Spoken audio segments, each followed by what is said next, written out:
جی روحانی علاج اور جسمانی علاج کے اندر ہجامہ جو لگانا وہ بھی بہت زیادہ فائدہ مند ہے۔ ہجامہ کپنگ تھراپی جس کو بولتے ہیں،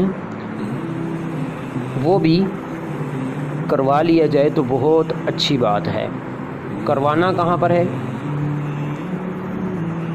جو مین مقامات ہوتے ہیں نبی صلی اللہ علیہ وسلم نے جن مقامات پر لگوایا ان میں سے کچھ پر لگوا لینا چاہیے، جن میں سے سر ہے، کمر کی جو ہے کمر جہاں شروع ہوتی ہے گردن اور کمر کے درمیان والی ہڈی، ٹھیک ہے، کمر کی سائیڈوں پر، یعنی کمر پر ہی 2-4-5 کپ لگوا لیا جائیں تو بہت فائدہ ہوتا ہے۔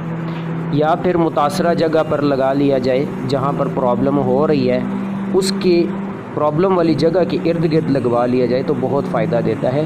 روحانی علاج کے اندر بھی اور جسمانی علاج کے اندر بھی اس کا سائیڈ ایفیکٹ کوئی نہیں ہوتا۔ ہجامہ کے اسپیشلسٹ سے یہ لگوانا بہت بہتر ہے۔ جی شکریہ۔